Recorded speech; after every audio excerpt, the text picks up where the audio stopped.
안녕하세요. 금일 아침밥입니다.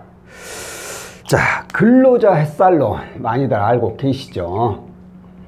근로자 햇살론의 경우에는 4대 보험이 적용되는 직장인에 한해서 이용할 수 있는 정부 지원 대출 상품입니다.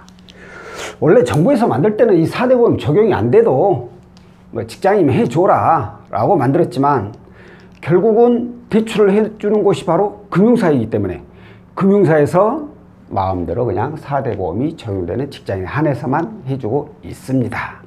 좀 4대 보험이 안 되는 분 입장에서는 좀 아쉬운 면이 있겠죠. 자, 그러면 문제가 그래 4대 보험은 적용이 되는데 이 4대 보험 중 가장 중요한 게 바로 직장 건강보험이죠.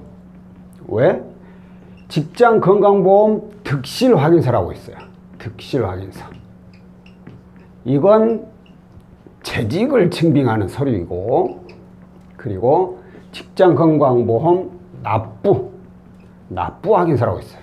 이것은 소득을 증빙하는 자료이기 때문입니다. 사실 4대 보험 중에 직장 건강보험 하나만 들어가 있어도 근로자 햇살론은 가능합니다. 자, 근데 많은 분들이 이 득실이야 날짜가 그냥 내가 뭐 며칠날 입사했다 적용이 되었다 이 건강보험이 적용이 됐다 그럼 날짜가 딱 나오지만 문제는 이 납부죠. 납부가 최소한 3회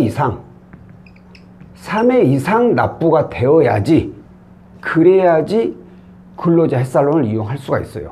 자, 그러면 내가 뭐 3개월 근무했다 그러면 3회가 납부가 됐냐? 그게 아니라는 거예요.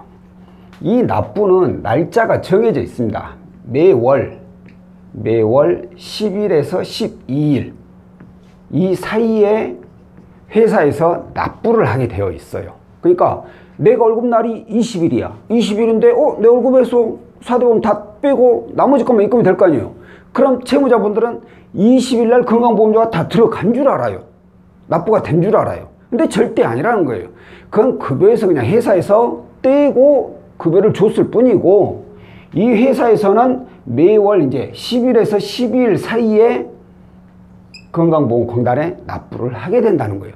이 납부가 3번이 되어야 되는데 입사일에 따라서 이게 또 납부 날짜가 틀려집니다. 입사일이 자 1일 입사를 하잖아요. 1일 입사하면은 다음 달 10일에서 12일 사이에 회사에서 납부를 하게 됩니다.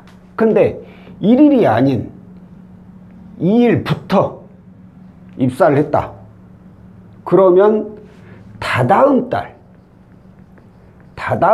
10일에서 12일 사이 납부가 됩니다. 그러니까 어찌 보면 딱 오늘이 8월 25일이거든요. 5월 1일날 입사하신 분은 6월달 다음 달이니까 6월달, 7월달, 8월달 8월 12일이 지났으니까 오늘 25일이니까 지났으니까 이분은 3번이 다 납부가 끝난 거예요. 그러니까 근로자 햇살론을 이용할 수가 있죠. 그런데 5월 1일이 아닌 5월 2일날 이후로 입사하신 분 이분은 다다음 달부터 납부를 하게 돼 있어요. 그러니까 6월은 건너뛰고 7월, 8월, 9월 10일에서 12일이 되어야지 이분은 3번 납부가 된다는 거죠. 입사일은 단 하루 차이지만 납부는 이제 한 달이나 차이가 나는 거예요.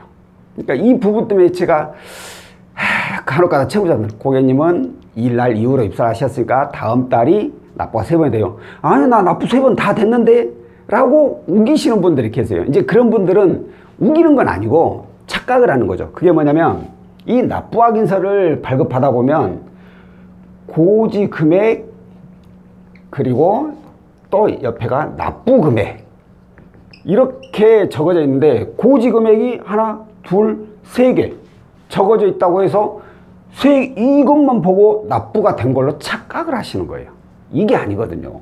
이 납부를 보셔야 돼요. 납부액가 하나, 둘, 3번 이렇게 납부가 되어 있어야지 납부가 된 거예요.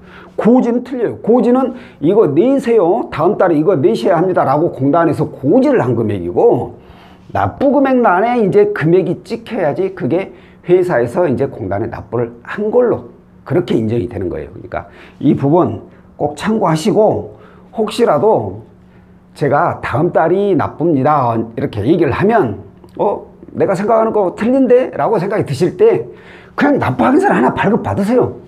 발급 받아가지고 저한테 사진 찍어서 보내세요. 저 이렇게 돼가지고 저는 3번 납부로 알고 있는데 아닌가요? 라고 물어보시면 제가 납부 내역서를 보면서 설명을 드릴 수 있어요. 근데 납부 내역서 없이 말로 하면은 저는 분명히 이게 맞는데 채무자분은 아니라고 했을 때 이것 때문에 시간 엄청 또 잡아먹고 가끔은 감정이 상하기도 합니다. 그분하고 저하고 말이 계속 저는 아니라고 그분은 맞다고 하고 그러니까 문제가 생길 수도 있으니까 차라리 납부 확인서 하나 발급받아서 저한테 사진 찍어서 보내주시면 제가 정확히 설명을 드릴 수가 있고요. 자, 또 하나, 이렇게 3번 납부가 되면은 3회 이상 납부가 되면은 근로자 헬살론을 이용할 수가 있는데 간혹 가다가 이런 분들이 있어요. 미납하는 회사가 있어요. 미납. 이게 뭐냐면 내가 입사를 분명히 정확히 1일날 입사를 해가지고 근로자 헬살론 신청하는데 납부 확인서를 떼보니까 회사에서 납부를 안 해버렸어. 월급에서 분명히 세금 다 떼갔는데 정작 회사에서는 건강보험 납부를 안 한 거예요. 이런 경우가 간혹 있습니다. 회사가 많이 힘든 경우에 급여는 줘야 되니까 당연히 주지만 세금 내라고 뗀 그 세금을 회사가 힘드니까 안 내고 미납을 해버리는 거죠. 이런 경우가 있어요. 그리고 또 하나는 이렇게 미납을 하다가 뭐 2달치든 3달치든 간에 일괄 납부를 하는 회사가 또 있습니다. 일괄납. 입사한 지 1달, 2달 미납하다가 3번째 달에 한꺼번에 내거나, 이제 회사에서 그러니까 돈이 없다 미납하다가 이번 달에는 매출이 늘어서 수익이 생겨서 한꺼번에 이제 미납했던 거 다 이제 납부하는 경우가 있죠. 이런 경우들이 있는데, 이런 경우에는 대부분의 금융사에서는 이렇게 미납이나 일괄납이 들어가 버리면 근로자 헬살론 진행을 안 해주는 금융사가 많습니다. 많다는 거지 그런다고 해서 안 되는 건 아니에요. 이렇게 미납 중이거나 아니면 미납했다가 일괄 납부를 했거나 이런 경우에도 근로자 헬살론을 진행해주는 금융사가 있습니다. 다만 그게 많지 않죠. 몇 개 안 되죠. 그리고 또 하나 중요한 게 이런 경우에는 통장 급여 거래 내역을 봅니다. 급여가 정확히 들어와야 돼요. 통장에. 예를 들어서 회사가 힘들다는 이유로 미납했는데 급여조차도 주지를 못했다. 그러면 이때는 가능한 금융사가 아예 없어요. 아예. 그러니까 회사에서 건강보험료를 미납을 했지만 급여는 제때 통장으로 입금이 다 됐다. 그러면 가능한 금융사가 몇 군데 있긴 하지만 통장에 급여마저도 안 들어왔다. 그러면 이런 경우에는 아예 그냥 근로자 헬살론을 이용할 수 없다는 거 참고하시면 될 것 같고요. 자, 오늘 영상은 여기까지고요. 다음번에 또 다른 내용으로 찾아뵙도록 하겠습니다. 고맙습니다.